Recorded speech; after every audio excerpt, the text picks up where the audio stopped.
on this computer. Okay, we are recording. We have so far 200 attendees, exactly. Wow. No big deal. Thanks for being here. I know, we're all literally in this room together about to talk about money. I'm super, super excited. I think maybe we give it like a minute, 2 minutes, let folks get settled in.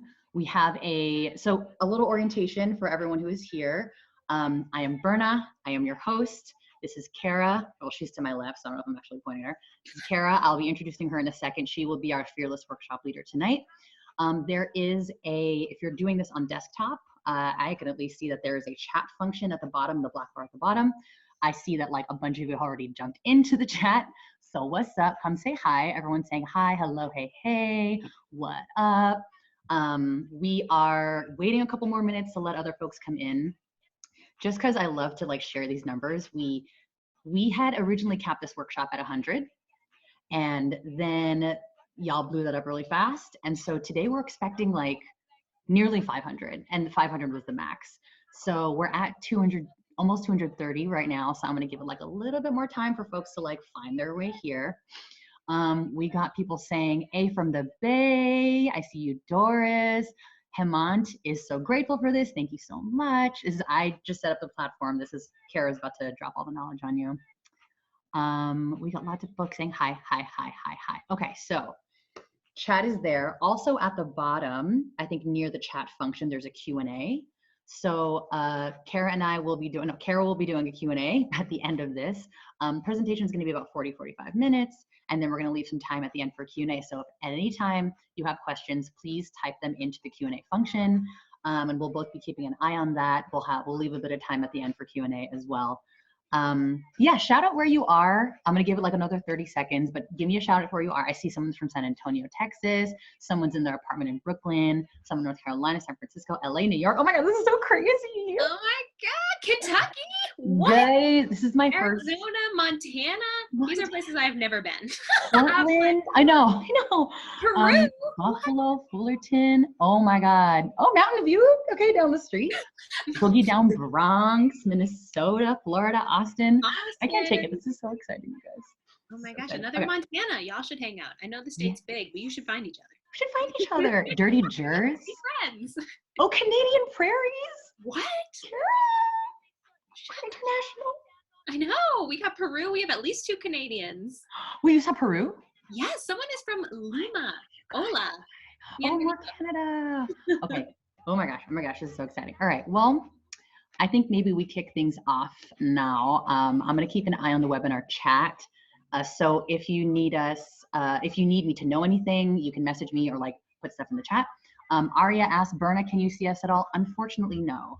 I cannot see all of you. We wanted to make this a bigger thing where we can see each other, but if we had 300 people streaming into this mofo, nothing would get done internet-wise. But what's important is that you see Kara. So I'm gonna kick things off now. We got almost 300 participants, which is incredible. And I'm going to turn off my aggressive money motivation station music now.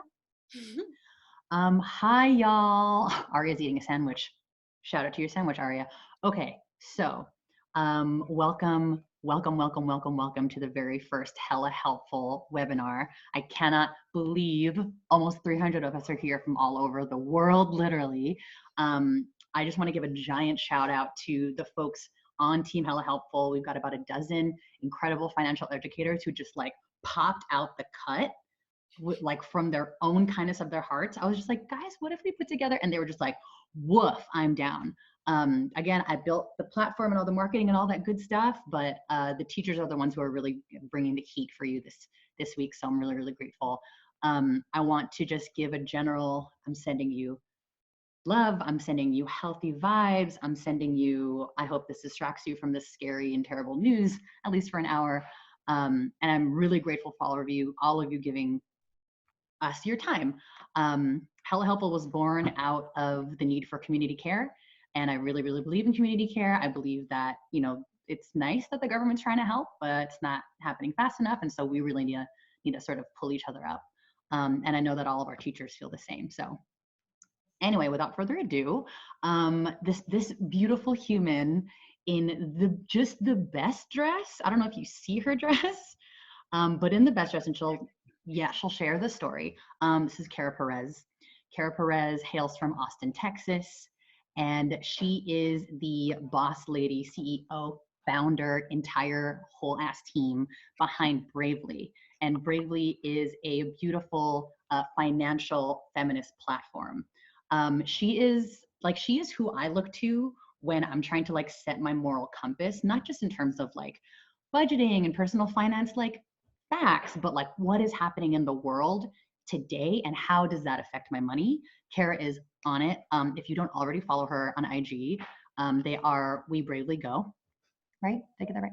Yes. And I'm gonna kick it back. I'm gonna kick it over to Kara so she can start this bad boy off. I'm gonna turn off my camera, but I'm going to be watching y'all in the chat and hope y'all enjoy. Kara, take it away. I'm gonna spotlight you. Yeah. Okay. Hey. So now, quick question. Hi, everyone. Do I share my screen and then, or can you see my screen now? You can't see my screen, just me, right? I can't see it now. Okay, so I'm going to share my screen and get this, webinar going. Beaut. Yes, we see a screen. We see things move. Okay, perfect. Seeing it. Okay, yeah, so hi. Welcome to Help. Is a recession coming to fuck with my money, my shmoney? Spoiler alert, it totally is, but we'll get to that later. So, hi, I'm Kara, and like Berna so beautifully said, I am the founder of a company called Bravely Go. I call it Bravely for short. And I always like to start my webinars off by talking about me and who I am and my money journey, because let me tell you, it has been a journey. It took me a long time to get this dress, which yes, I did get in New Orleans in a thrift store for $17. Also, I painted my face so that everyone can know we're about this green today. So let me take you on a journey. I grew up in a single parent household. My father's from Dominican Republic. My mom is obviously white. My parents got divorced when I was 2. And then my family, I have 2 siblings and my mom. And we were on food stamps for a while. It was like not great. But then everything kind of got okay. My mom got a full-time job. She's a teacher. Shout out all the teachers here. And I went to my first choice college where I studied English, studied critical race theory. So if anyone wants to get into that later, let me know. And I graduated in 2011 with that English degree, which has been really helpful, and $25,302 in student loans, which I'm sure many people here can relate to. Relatively speaking, not that much in loans, but I could not find a job after I graduated. And I waited tables for the first 3 years out of school and was really low income. In 2012, I made about $15,000. In 2013, I made a little over $16,000. And then in 14, as you can see here, I made 18 grand. And I was just like, ugh, money is so hard. I'm so bad at it. I don't know anything about it. And also I don't have any of it, so I can't do anything. So in 2014, June 2014, had my quarter life crisis. I like to refer to it as crying in cars 2014 because I would just get into my little Kia Rio and weep about money and how bad it was for me. And I decided to get my financial life together. And so a year after my quarter life crisis, but 10 months after I got serious about money, I paid off the remainder of my student loans. I paid off $18,000 in 10 months, working 5 different part-time jobs. Fun fact, I've still never had a real job. No one has ever looked at me and been like, we want to hire you. People are like, no, thanks. So I started my own goddamn company. And now I'm that bitch. You know what I'm saying? And the same year that I paid off my student loans, I also started investing. So my money journey has really gone from crying in cars to I'm going to kill this debt to I'm going to figure out how to invest to running my own company. And I can honestly say that learning about money changed my life. Okay. So here is a big question. Why should you listen to me about money? Which I really encourage you to ask anyone. Like if you're just out, I guess no one's out anymore. If anyone's like, well, you should buy this stock or you should do this thing, really ask yourself, like, why should I listen to this person? Or if you just stumble upon people on the internet, like do some due diligence. And everything I just shared, super true. I like to share my tax returns on the old IG sometimes from those lower income years, but I'm very good at money. And Bravely, my company, is a feminist financial education company. And we take an intersectional educational approach to money. And I know what I'm talking about. I have helped lots of people get better at money, so you can trust me. Okay, let's get into the reason why you came. because what you want to know is, what's going on with the world at large? What's happening? So here's what we're going to talk about today. We're going to feel all the feels around coronavirus and money, because we can't ignore our emotional health when it comes to money. We are emotional creatures, and we do emotional spending, good and bad. So we're going to talk about it. We are going to define what a recession is, because I know we just throw that word around a lot, and people have been talking about, like, is a recession coming for literally a decade? So let's talk about what it actually is. We are going to talk about money moves to make now so that you can help prepare your finances and your fam for any downturns. And we're going to talk about how to stay financially cute through a recession.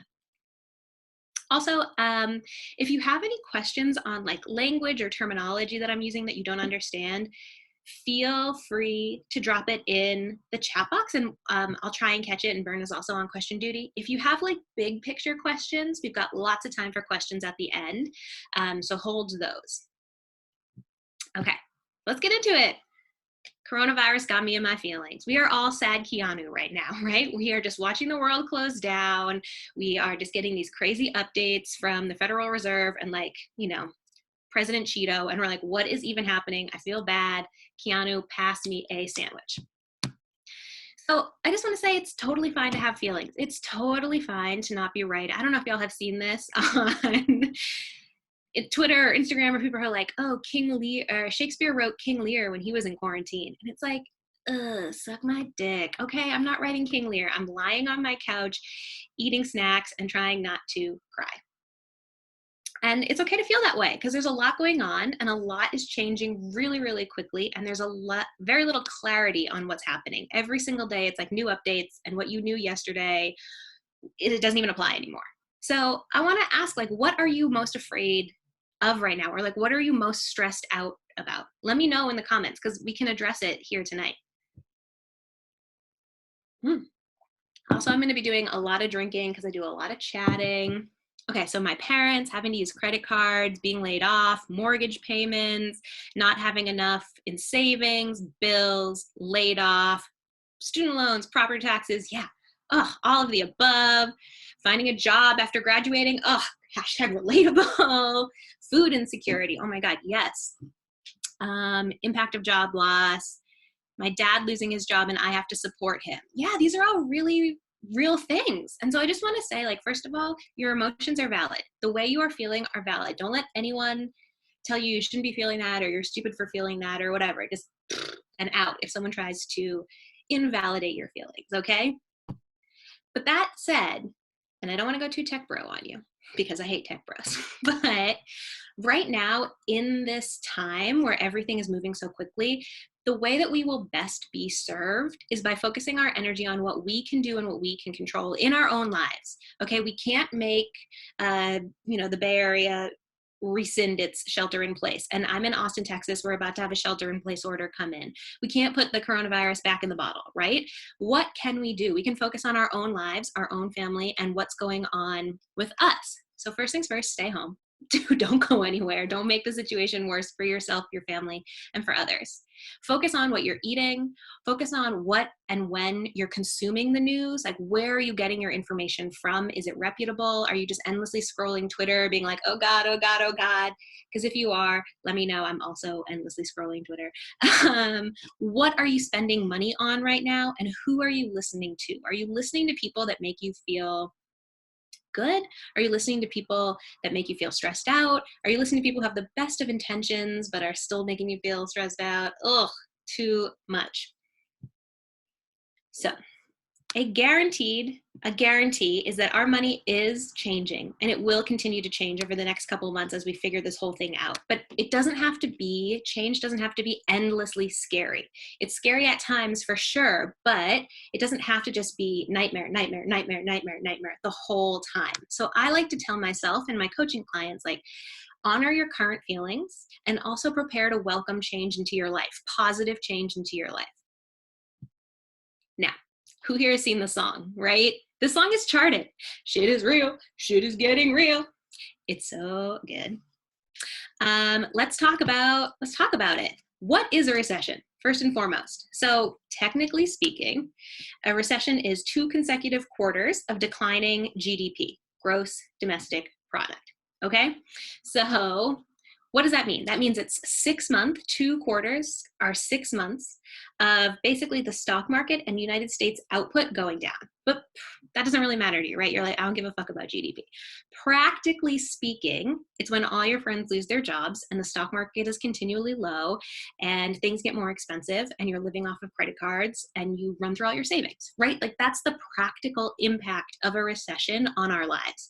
And I know some of you mentioned like, fearful of not having enough money to last through this, like having to run through savings, not being able to pay my taxes, losing my job, things like that. Those are the practical ramifications of a recession. Now, recessions are bad news bears for most Americans. Raise your hand virtually if you remember the last recession we went through, the Great Recession, literally the worst recession we've ever had as a country. It technically lasted from December 2007 to June 2009. And yeah, I see some people saying me. I want to say that the Great Recession is the second most impactful thing in my life. It like shaped me to who I am today in some like negative ways and in some positive ways. And I was 19 when it started in 2007. So it's not like I was out there in the workforce full time, like on my hustle, but it changed everything about the way the world we live in. I mean, it really introduced the gig economy in a very big way. We cut pensions, we cut 401ks, we cut retirement benefits, right? So that we could hire cheaper workers. It changed everything. It is impossible to tell what a recession will be like before it happens. So we do not know if the recession that we're heading into right now is going to be as bad as 2008. So just step away from trying to put it into a box or either label it because we just don't know, right? I do know what we know and what the Federal Reserve, which for anyone who doesn't know what the Federal Reserve is, that's our national banking system, right? So that's what Hamilton created back in the day. I know Berna loves Hamilton.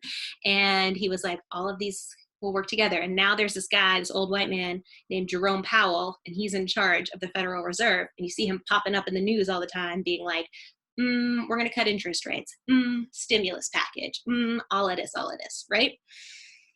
So the coronavirus is affecting every single industry. The Federal Reserve knows that. President Trump maybe knows that. I'm not sure what he knows, okay? He's, you know what I'm saying. But the government has already made a lot of moves. So we have lowered interest rates. We've already had $2.2 trillion injected into the economy. Congress right now is discussing another $2 trillion package, and most Americans are living paycheck to paycheck, right? Most Americans, the data tells us, have less than $1,000 in cash savings. So actually, I'd like to address this comment here, bashing Donald Trump. Geez, can't keep politics out of this issue. We 100% can't. Like, this is a political issue. The government is heavily involved in all of this that's happening, okay? So you absolutely can't keep politics out of this. That said, you don't have to agree with me, but I think it's important to recognize that money and politics are intermingled. So here's what we're doing. Before things get any worse or before things change again, we can take control over our own situation in small ways, maybe in big ways, but we need to talk about it. So here's Cardi again, money moves. I really need some water, hold up. What are some money moves you can make right now? Get a budget. Who here budgets? And it can do anything. It can be mints. It can be you need a budget. It can be the notebook that you have on the ground of your office. Ooh, just me. I keep it there. Yes, all these ladies killing it. I guess I don't know if everyone's a lady. I'm just seeing names flashing by really quickly. So Google Sheets, me. I love it. Oh, everyone is budgeting and you're so beautiful. I can't touch that side of my face. I can touch this side. Okay, so we all love budgeting. I absolutely love it. Budgeting gets a bad reputation. Everyone thinks that if I get a budget, I'm not going to be able to have fun anymore. But in reality, budgeting is giving every dollar you earn a job, right? It's not deprivation. It's not somebody yelling at you, and it's not trying to steal your joy. The right budget adheres to your values and your lifestyle so that you can spend and save at the same time. Someone says spending plan because the word budget is loaded for me. I love that. That's amazing. Whatever language you want to use. Spending plan is great. Ooh, I got like chills. Okay, so now more than ever, we need budgets because we need to, our spending plans. We need to understand what money is coming into our lives, through what channels is that money coming in, and then where are we putting that? Are we putting it in savings? Are we putting it towards rent? Are we putting it towards groceries? Like, where is it going? Giving every dollar in your life a job will help calm you the fuck down, frankly, because you'll understand what's going on with your money. And it will help you understand what your financial plan needs to look like. It'll help you realize, oh, I actually need to boost cash savings, or I'm actually sitting good on cash and I can turn my attention to other things, right? So we love budgets. Budgets are flexible, okay? Budgets, it's just like USA gymnastics up in here. Budgets are living things, they change. So over here in the blue, it has travel, gifts, debt, restaurants, and rent as a budget. And let's say you don't own a car, right? But then you buy a car and you have to fit car insurance into your budget. So over here in the pink, you have rent, restaurants, debt, gifts. It's supposed to say travel, but it doesn't. And then car insurance. And so your budget will change. It's totally okay to not have the same budget month to month to month. Don't get hung up on trying to repeat exactly. Just make sure that you have enough money going to the areas that you need, right? Yeah, I'm seeing some questions and we will get to them at the end. Lots of time for questions. So budgets, flexible, USA gymnastics team. Here is how we budget in a crisis, which we are in. This is a crisis situation and we're all stressed out about it, right? Over here in the blue is where we're gonna start. Get a system in place. So a lot of y'all already said a lot of things, a lot of apps are the ways that you're budgeting. We love that. But like I said, it can be a notebook, it can be a spreadsheet, it can be an app, but get all of your spending and income information in one place and look at it. And I like to tell people, do this without judgment. This is not, I just burped. We'll have to edit that out of the recording. This is not a time for you to judge yourself. And it's not a time for you to say like, oh, I'm such an idiot or I'm such a piece of shit for spending $200 on Lyft, right? Like, no, you took that Lyft because you were a little drunk and you didn't want to drive. And that was a public service. Good for you. I don't want to call you a hero, but you should call yourself a hero. So look at your spending with grace, okay? And understand I did what I did then. What am I doing now? And what can I do moving forward that makes me feel good and puts me into a financially stable position? So once you figure out you got all that data, boom, we love it. Make and understand two different budgets. You've got your everything's okay budget and you've got your oh shit budget. So like right now in my life, everything's okay. I I paying for Netflix. I can continue like I can't continue eating at restaurants, but like if I could, you know, like financially I could continue eating in restaurants. And then also make an oh shit budget. Like what happens if you lose 30% of your income? What happens if rent goes up $500 a month? What would that do to your budget? Where else would you pull the money from if you needed to? Maybe that's trying to earn more money. Maybe that's spending less in some other categories, but how would you move money around? Right? And so I like to do this in my spreadsheets because it's really easy to take my everything is okay budget and then just highlight the areas that I would cut out if I needed to. So everything in yellow, I know I could cut that out if I needed to. This again will give you a sense of control over your money because now you've got a plan. You've got your I'm good plan and you've got your oh shit plan. And then, yeah, the final part is ask yourself honestly and without judgment what kind of spending habits you can change if you had to. And something else. Oh, okay, yeah. I was like, wait, what's coming up next? Here is another big thing that I really want. This is what I've been saying to everyone for like the last 2 weeks. A major money move that will make Cardi B proud of you. Cardi B will just be like, oh, that person, she made a money move. Ah, that's my Cardi B impression. Save cash.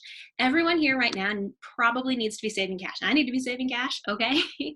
Cash equals flexibility in recessions. You can use cash immediately.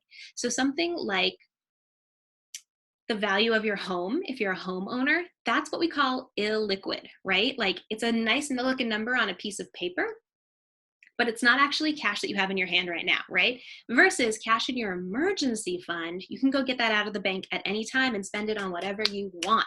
And so that could be groceries, that could be rent, that could be medicine, that could be buying more stocks. It doesn't really matter what, but the point is cash is flexible. Aim for 6 months living expenses in cash. Start now. Great question. I want to address this real quick. In situations like this, should I save more or pay off a debt? I'm really stumped. It totally depends on how much cash you have, but I think right now, if you have less than 6 months living expenses, make the minimum payments on your debt and hang on to the rest of that cash. I'm not in debt right now, but if I was, that's what I'd be doing. I would want at least 6 months in cash.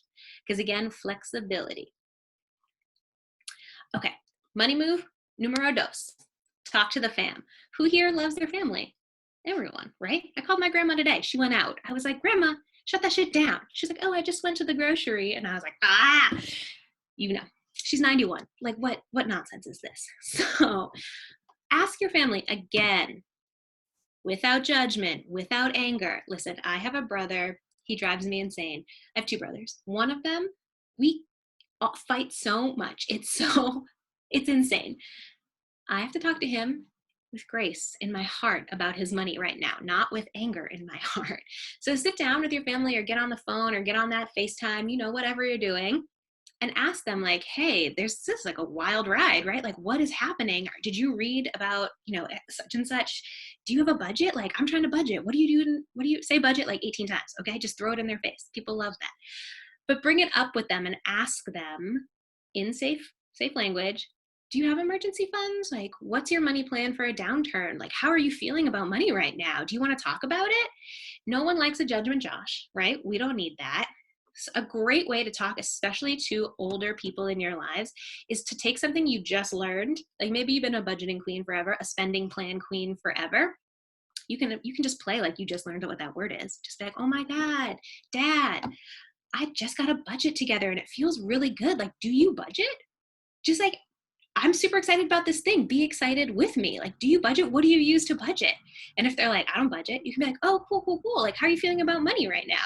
Are you stressed out at all or like feeling good? And if they're like, oh, I'm feeling really good, be like, great. Do you have this 6-month emergency fund? Because this weird lady in a money dress told me I had to have a 6-month emergency fund. And I'm working on that right now. Like, do y'all have it? Make it organic. Do what you got. No one likes a judgment, Josh. The money move number 3, pay off high interest debt. So now this goes back to the question that we just got, right? And you'll see that this is money move number 3. So to be completed after you've done the first 2, including building that cash reserve. Credit card debt in particular, those interest rates are insane. They should be illegal. It's absolutely bonkers. My credit card has 26% interest rate. That's insane. If I had $10,000 on that interest rate would really eat at me, especially if my income took a hit. So after you save your cash buffer, after you talk to your loved ones and you understand where everything's at, then you can start to focus any extra cash that you have on high interest debt.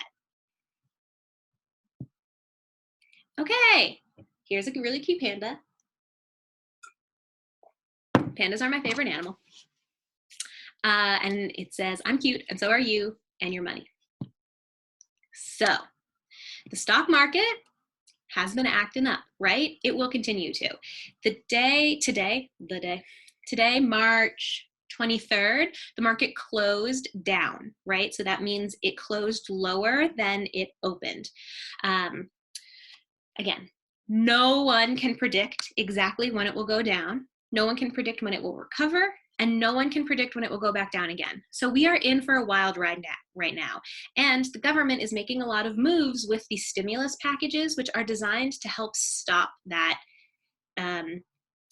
going down. They're designed to help stop it from going down. But honestly, we don't know if that will work, all right? It's just kind of like a who's guess at this point. So taking what we have already seen combined with a constantly changing status update on the coronavirus means it's kind of a safe bet that more volatility is coming our way. So we're going to see more of this for the next week, maybe 2, before things kind of flatten out, I think. Because it's not just what the government does. It's not just what we do. It's what coronavirus does. It's what China's economy does. A lot of things move the stock market. And I'm not going to get too into that because we've got a whole other webinar on the stock market and investing for you. Shout out Investing Latina. She's going to be here for you. So make sure you attend to that one. But I think it's okay to assume and to plan financially the next 2 weeks, next maybe 3 weeks, whatever. It's going to be wild. Here are your volatility mantras. What goes down goes back up. So individual stocks might not recover. There's a lot of companies that very unfortunately do not make it through intense downturns, right? Again, we can't predict which ones. I'm not going to predict which ones. The market as a whole will. The market has survived the Great Depression. Fun fact, the stock market opened in 1926. Guess what happened 3 years later? The Great Depression. Oh, wah, wah, wah. Can you imagine that? That's like, you started your first day of school and 3 months later, the school shut down, your state shut down, and then your country was like, we don't do education anymore. And then 4 years later, you were like, I got my PhD. What up? That's basically what happened to the American economy. So we have survived things like this before. The economy changes. It doesn't just stop. So this is not the end times, okay? We're going to make this through. We're going to make it through this. We don't know what it's going to look like on the other side, but we're going to make it through. Another thing here is if anyone here was not planning on retiring in the next 2 years, you don't need this money in the stock market right now. If you are 20, if you are 30, I'm 31 with the skin of a 25-year-old. Just kidding. These wrinkles are coming in. I'm not using my 401k right now. I actually don't have a 401k. I'm not using my IRA right now, right? Okay, I am not using my investments at all. It's just paper money. It's just money. It's numbers I look at on a screen once a week to be like, oh, cool, or not so good. It's not something I'm using to pay my rent. It's not something I'm using to buy my snacks, right? So 20 years from now is when you're going to need that money. Now, things get a little bit trickier if you are talking to older parents who are planning on retiring in a few years. But for you and yourself, repeat to yourself, I don't need this money right now. It's okay if it goes down. What should you do with your investments in a recession? Again, this is just very big picture. I only have one slide on this. I am not trying to steal from our next webinar on investing. Mostly this. If you are able to, because you've got your cash reserves, because you've got your everything is okay budget and your oh shit budget, and you understand and are in control of your money plan, you can absolutely keep investing at your normal pace. Buying low, which is where the market is at right now, is great. Generally speaking, that is a great time to buy. And it can be beneficial in the long run.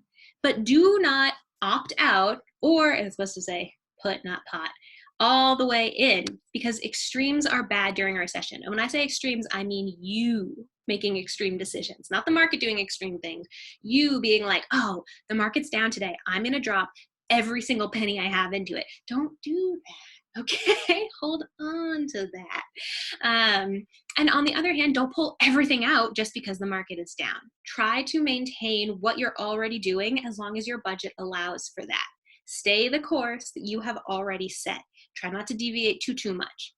I really need some water. Oh my gosh.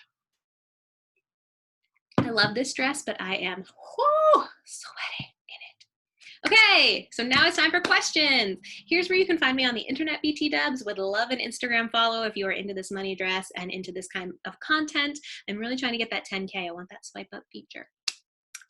Questions. I wanted to leave all the time for questions. So where are we at? So Berna says there is a Q&A function, a bar at the bottom of the screen so we can see them. Oh yeah, look, here it is. Click. Can't.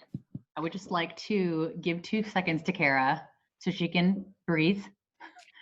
I'm realizing that speaking for 20 plus minutes at any given time is very difficult, especially at the end of the day. So if you can, please drop a little clapping emoji for Kara. I know we can't hear you, we can't see you, but we can feel you. If you all have, oh, I see people raising their hands. Raising your hand also counts as giving love to Kara. Thank you. Yes, let's give her a visual applause. Oh, look at all that applause. Oh, that's yummy. I am so energized by all this goodness, and I saw so many good questions, both in the Q&A and in the chat. So if you have questions, let's put them in the Q&A. We are gonna give maybe like, what do you think, like 15, 20 minutes for questions. And then I'll let you know if I see any kind of like, oh my God, like the Zoom room is gonna close. Kara, we can go, I can make it so that I can read you the questions, or do you wanna go through them yourself? How do you feel? I'm tapping on the Q&A thing, but they're not like popping up anywhere. Really? So That's, I don't know. it might be coming up on like a window behind your window or something like that. Oh, maybe if I stop sharing my screen, stop share. Potentially. Oh yeah, here they are. Okay, great. Cool. Perfect. Okay.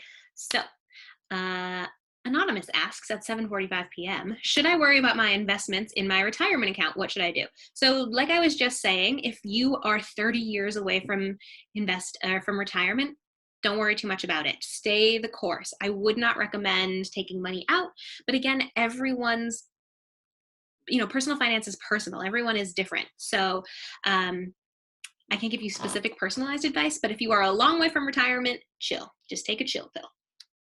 What is unemployment and how can one apply if you have two jobs?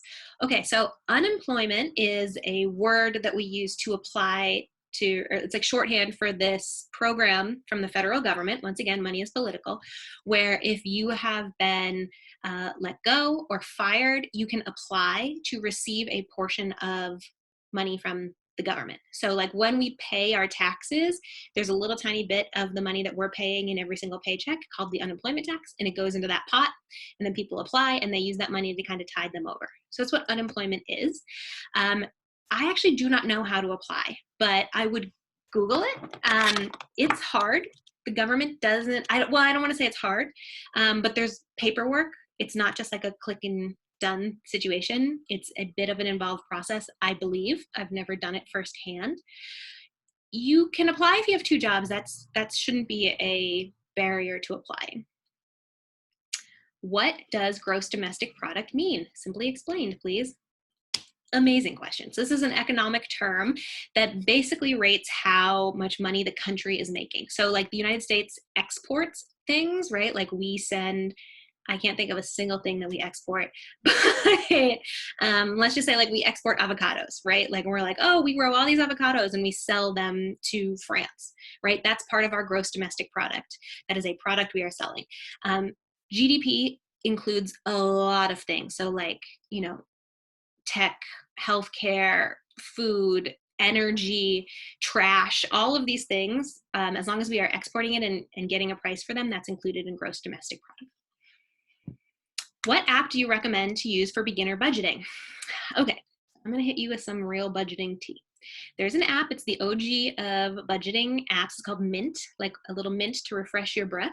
It's free. It's a little clunky, I'm not going to lie to you, but it's a great place to kind of hook up all your accounts too. Like I use it and I have my investments, I have my checking account, I have all my savings accounts, I have 7 personal savings accounts, and I have my credit card hooked up. So rather than having to log into each one of those things, like my credit card tab, my bank tab, I can just log into Mint and see all of it. Mint will also do things like track all of your spending. So it'll organize it into categories for you, and they don't always get it right, so you got to go in and kind of look around. But I like Mint for a very beginner budget. You can set up goals. You can set it so that they'll send you emails to be like, hey, you're getting close to your coffee shop budget, and you can be like, coronavirus, I'm not at a coffee shop, okay? But I like Mint. How do I create a budget when I just lost my job? Wow, first of all, I'm sorry that you just lost your job. Unfortunately, that is happening to a lot of people right now. So my heart goes out to you. What I would do is you should create a budget the same way you would if you had income, only the income right now is going to be 0. But you still should list out all your expenses and then also list out all your assets, all your savings, right? So if you have $700 in an emergency fund, cool. That's what you're using to pay rent right now, right? So it's really important for you right now. You're in the oh shit category of what can I eliminate to make sure that my day-to-day expenses and my monthly expenses are as low as possible, and how can I get another source of income ASAP? If we're contributing monthly to a 401k right now, should we shift that money to build up cash savings as a higher priority? Maybe, depends on how much cash you have and depends on how much cash you think you're going to need. So if you don't have 6 months and you don't have any other free money, like your 401k is the only like spare money that you have, your 401k contributions are the spare money you have, not the money that's in the account.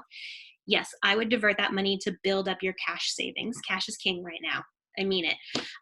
That said, if you have 6 months, if you have 8 months, if you're like, I sleep in a bed of cash, like this dress is your real life, no, keep contributing to your 401k. What if you don't have a savings? I would start saving ASAP. Anything helps. Like if it's, $5 a week, $5 a month, build that savings ASAP and keep it in a high interest, which is kind of a joke now because the Federal Reserve keeps cutting these interest rates. But your normal bank like Chase, Wells Fargo, Bank of America, those savings accounts have like 0% interest rates. You can get a high yields savings account at a bank like Ally or Wealth Simple, and that is going to help you earn a little bit of money because they're paying you to keep your savings there, basically. So I would open one up and start putting it whatever I got in there. What is the recommended order of priority? Pay off debt and then save for 6? No. I'm like, no. I'm sorry. I didn't mean to get so antsy. Save that 6 months in cash first, and then you still make your debt payments. And if you want to throw an extra like $10 at it, sure, whatever. But cash is the priority right now. Berna, you turned on your computer. You want to hop in here? I just want to give you a break. Make sure you get to drink. Make sure you get to breathe. I'm learning so much about the webinar situation, and that like it is like when you are the performer, it's like you giving a workshop in real life, but on speed crack. Like we're so grateful for all this knowledge, but I'm like, someone needs to referee so she can breathe. Take this commercial break time to say that we're getting a ton of amazing Q&A. I'm counting so far almost 75 questions. We probably won't be able to get through all 75 questions, but I'm going to keep a log of the questions though, because it's good for, I think I should be able to like download. If not, then I'm just going to literally like screen cap after this, all the questions, in case there's anything that we should really do for like, maybe there's a future workshop that we can do. If I see a lot of the same questions, some other way that we can address all these, because I do not want Kara to sit here and answer 80 questions on Q&A. I also want to call to everybody's attention in the chat. There are a lot of very smart people dropping resources. You are free to get in the chat and drop links that you know about, Instagram and creators that you know about that might be able to supplement the question. If you're like, oh my God, I'm like crying on my face because I have this amazing resource that everyone should know about, you could message me and I could try to make you as like a mini panelist. If so, I might want to keep things moving though, so we'll see. But if you're like, oh my gosh, people need to know about this, definitely drop it in the chat. And I also want to make sure for anyone that, because we're having some folks drop off now that we're in the Q&A place, Kara, where again can we find you and how can we support you? Because you just like gave us so much for free. So just to remind folks where you are and how to support. Thank you. You can find me bravelygo.co/@WeBravelyGo on Instagram. I'm like literally going to pull up my Instagram page right now so you can just see, because I want y'all to You're follow like me. so close, like 500-ish away from the swipe up feature. Also lately, Kara on Bravely your stories have been so fire. Thank you. Especially breaking down the like, here's what's happening with this like bailout plan and like where we're at with the haha Ron Paul has COVID, just all these things that I'm like, gives me so much life. So highly recommend. Also, we are I think this came up a couple times in the chat, but just so I can say it out loud, we are recording this and we will be able to give the recording out, especially definitely to all attendees. We'll figure out how to disseminate this, but if you missed anything, we are recording it. Okay, that's enough for me. I'm gonna let you do your. Okay, I loved that commercial break. Do you think now is a good time to negotiate credit card interest rates? Yeah, 100%. You can call them up and be like, I don't want to pay you as much. Drop my rate. Be a little more diplomatic than that, I guess. But now is a great time to do that. Typically, how long does it take to save 6 months? Is that timeline reasonable in this time? So that's totally going to depend on your income. If you make $300,000 a year, not going to take you that long, right? If you make $40,000 a year, could take you a little bit longer. Generally, again, any savings are going to be better than no savings. So don't beat yourself up if you're like, oh, it's taking me so long to get 6 months. I only have 2 months. 2 months is amazing. Do a little dance around that. Be proud of yourself. You said to focus on credit cards. Should we focus on other loans, debt, if we don't have credit cards? Yes. So on the debt thing, generally, I consider anything above 4% to be high interest debt. So if you have a student loan that's chilling at 2.8% and it's $10,000 and you only have 2 months in your emergency fund, make the minimum payment on that. That 2.8% is not killing you, right? If you have a car loan that's at 7%, 9%, you might want to split your focus a little bit, but again, cash is king. I cannot say that enough. I want everyone here to just Scrooge McDuck their life, okay? You should have cash you can just dive into. This may be a dumb question, but is it possible for the stock market to ever not be a thing? Like, how is that even in place? Can they decide the stock market is just canceled? This is an amazing question. No. The stock market is so much more than just like a place. There's a literal place you can go. It's called the New York Stock Exchange, and you can go be like, I want to buy here. And that's where all the like hedge fund managers hang out. But also at this point, the stock market is fundamentally like the American economy. And if we just canceled the stock market, that would put millions of people out of jobs, and it would, I don't even know what would happen. So no, we can't cancel the stock market. Should someone start a 401k in these times? Yeah, absolutely. Again, if you have your cash and your budget and your income on point. If you're worried about losing your job, I wouldn't start a 401k today. I would secure my job, and then I would start a 401k. What are the best ways to grow your money during a recession? Savings accounts, CDs, etc., any RECs. So for anyone who doesn't know, a CD refers to a certificate of deposit, and it's kind of like a supercharged savings account, but you can't get at the money once you put it in there for a certain amount of time. So with a CD, you can get like a 6-month CD. So you agree, hey bank, I'm gonna give you this money for 6 months, and I pinky promise I'm not gonna take it out, and you're gonna give me a 2% interest rate. Whereas your normal savings account has like a 0% interest rate. These could be great options right now. You're not going to grow your money in a savings account. That inflation in the United States right now is at like 2.7%. And if your your savings account has an interest rate that's lower than that, you're losing money to inflation, which, feel free to hit me up on Instagram and ask more about that. The best place to grow your money long-term is the stock market. Even though right now it's not looking cute, long-term she does look cute. Historically, since 1926, the stock market has returned an average of 9.98%. Again, your savings account, 0.1%, 2% if you're really lucky, right? I'd rather have that 9.8%. So that's growth. But if you're talking about stability, like where is a good place that I can stash my cash right now and feel like I'm in control? Your savings account, even though it doesn't have a good interest rate. Should we get an IRA now? Same thing. Yes, you can if the rest of your money is on point. Keep up the 401k contributions, employer matched. Interesting. If cash is low, or chill on that and save as much cash as possible. Oh, that's a little bit trickier because the employer match is very sexy. But yeah, until you have that cash, I would chill on that if you have to. What are your favorite ETFs? Can't answer that. Literally illegal for me to do that. Is it a bad time to buy a home? Again, totally depends on your income, your area. Like, would I buy a house in San Francisco right now? No. Would I buy, like, if I had enough for a 20% down payment, I had a very secure source of income, and I had savings beyond my down payment, would I buy a house? Sure, mortgage rates are really low right now. Totally going to depend. Slides will be available. I have a Roth with Betterment. Would you suggest to continue using it during that time? To be honest, I don't even know how that works. Help. So first, I would recommend that you attend the investing webinar, which I think is on Thursday. Don't quote me on that.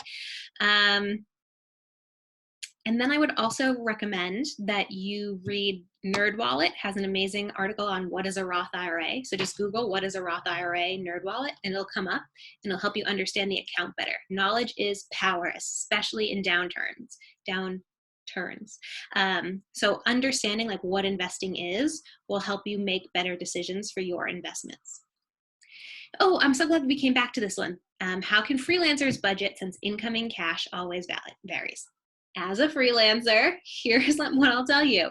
I always budget based off of my needs. I don't budget based off of what I'm making. So I have a very clear understanding of what my bare bones expenses are, right? Like rent, health insurance, food, gas, groceries. If I had a kid, childcare, pet care, right? The things that keep me alive and keep me functioning. That's how much you have to make plus taxes each month. So operate from there first and foremost, especially if you're new to the whole budgeting spending plan world. So if it takes $2,000 for you to live, you know you have to make at least $2,600 a month, because that allows you to save for your taxes and allows you to pay all your bills. In terms of like paying recurring expenses, I like to do biannually rather than monthly. So I have to pay more every 6 months, like with my car insurance or something, but I can save for that. I pay my car insurance, it's like $400, right? Every 6 months. I make that big payment and then I can save the next 6 months for it. So rather than being like, I have to come up with $90 every month. So there's also something called the zero-based budget that you might enjoy. I won't go into that because our time is short, but again, Google that. And that's good for freelancers. What recommendations do you have for the undocumented community? We do not qualify for unemployment. First of all, you absolutely should qualify for unemployment. That's bonkers. I'm sorry that our country is silly that way. What advice do I have for the undocumented community? This is an excellent question. I can help jump in. Thank you. One person had asked this in the chat earlier, and someone, Camille, your last name starts with a T and I refuse to butcher it, said that at Raise NYC, I'm going to type it here, Raise NYC has great resources for undocumented folks. So I just put that in the chat. One thing that comes up in my brain, just because I'd done a bunch of content related to financial abuse last month, is of course all the same rules that Kara had laid out for like why budgeting is important and the ways that you can set up a budget and how a budget would help you still totally applies to folks who are undocumented. I think the worry there is like, can I go up to a bank and give them my personal information? Will I be in danger for that reason? If I don't have a social security number, can I sign up for a bank account? There are certain resources where you can get banked without a social security number. So for example, PayPal offers a sort of unbanking service where it's like I think it's like a debit account that acts like a cash account, but you don't need to give your social security number. There are certain banks, I believe Marcus by Goldman Sachs offers checking and savings accounts for folks where you don't have to give a social security number. You just give your ITIN. I want to say it's like individual tax identification number, which you get from the IRS, but the IRS does not report folks. You're not going to be reported basically if you apply for an ITIN. And so you can get that from get the ITIN number from the IRS and apply for an account at Marcus Goldman Sachs. And also the third thing that I always recommend to folks is there's this amazing creator, I'm forgetting their name, but their Instagram name is Your Dreamer Money. And I think it's like yourdreamermoney.com. All their resources are created from the perspective, they are a DACA recipient, they're a dreamer, and it's all from the perspective of undocumented folks. So those are three things that I recommend. I'm gonna put them in the chat. Awesome. That's amazing. Thank you for that. I actually think Dreamer Money is here in Austin, the blogger, Javier. No way! Yeah, we met once, so like it's not a big deal, but like I know him. Like, okay, I know this is sort of like side biz, but can we corner him so I can maybe convince him to do a workshop for us? Because I feel like if y'all are down, it would be really dope to have him be a part of this and like speak on it from his perspective. Let me know in the chat if y'all are down for that, and then I'm gonna disappear now. I will email intro y'all folks show. Okay, my brother owes me about 10K. We were going to have him put it into my kid's 529. Should we hold off on that for now? Again, gonna depend on your financial situation. If you want that 10K to go into your savings, then I would just ask for it in cash. But also putting it in the 529 is totally fine. There's no, like, you don't have to not do that. It's gonna just depend on your bigger financial pick. Okay, someone asked which budget apps you recommend. Are there any you do recommend? So, okay, things that I can like enthusiastically recommend.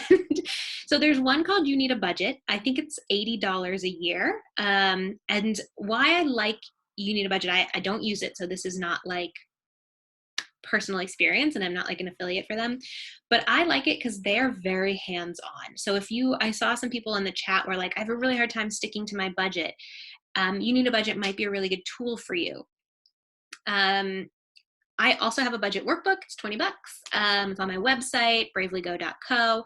And it's a workbook that walks you through like identifying your spending triggers, identifying your saving or your money values, and like where you actually want to put money. I think that actually, rather than asking like, what is the best app or what is the best tool, the question really is like, why is budgeting hard for me and how can I get better at that? In terms of, I just need to delete my information off the internet so it's not as easy for me to impulse purchase, et cetera, et cetera. But You Need a Budget is good. There's another one, I think it's called Wally, W-A-L-L-Y. I think that's also free. I've poked around a little bit with that. Are lowered interest rates good for us? That is a great question. It's a yes and no answer. Savings account wise, no, it's not good for us. It's making it, lowering federal interest rates is a way to try and get you to spend more money, because when they lower federal interest rates, the banks and companies offer you lower interest rates, right? Which can be really good if you're buying something like a house. So now mortgage rates are really, really low. And so that is awesome news for you as a consumer, but it's terrible news for you as a saver because like you're not making very much money off your savings account. So yes and no. Are there any ways to invest small during this time? How would you suggest investing during a recession? Yes, I'm gonna hit you with a phrase called dollar cost averaging. Google that, you're gonna really enjoy it, I think. I would definitely invest small right now. You can use one of the robo-advisors to do $15 a month. Definitely check the fees on that. But even if you have a regular 401k or something, and you're doing it through work and you don't feel comfortable with the amount you have been putting in because you wanna build up that cash, you could have it. Say you've been doing $600 a month, and you're like, I'm gonna do 300. It's not so much timing the market, it's time in the market, right? And so being consistent and putting your money in, excuse me, again, these burps, over the downturns and the upturns, it's like going to the gym, right? It's gonna be better for your six pack if you go every single day and you work at it. And if you only go twice a week and then you don't go, right? Not gonna have the same abs. Same in terms of your investing. Lily says, oh. Sorry. Okay. From the scary depths of like my non-video. I scrolled, so we're at 91 questions. I scrolled down to the bottom just to sort of like absorb and see what's going on. A lot of people are like, did she say she has 7 savings accounts? What? So a lot of folks are like, please explain your 7 saving accounts. Is there since we're on the topic of budgeting, is there a method to that madness? Do you recommend it? Yes, I'm so glad you brought this up. I know Berna is also a queen of the multiple savings accounts. So I do have 7 savings accounts. Actually, I have closer to 14 savings accounts because I have some duplicates. So I do my primary banking at a local credit union. So it's called A+ Federal Credit Union for all my Austinites who are here. And that's where I keep my main checking account and my, I have 6 savings accounts there. Now, because I'm a freelancer and I don't get paid the same amount of money every 2 weeks, what I do is I will build up savings in certain accounts and then I will transfer it into my high interest savings accounts. So I have a couple accounts that are duplicates. It'll be like retirement, and every time I save $500, I will transfer that into a higher, retirement's not a good example. Travel, every time I save a certain amount of money, I'll put it into a higher interest savings account. If I know I'm not going to take a trip for 8 months, may as well make some money off of that interest, right? In terms of why I have so many, it's organizing my money. If I kept all my money in just my checking account would have like tens of thousands of dollars in it, and I wouldn't know where that money is supposed to go. I'd be like, is this for me to spend on tacos? Hell yeah. No, it's not all for me to spend on tacos. Some of it's for me to buy a plane ticket. Some of it's for me to buy Christmas gifts. So if I sort it out into the different savings accounts, now I'm like, dope, I've got $500 in my Christmas gift fund. I'm all set on that. I can move on to my travel savings and hit my goal there.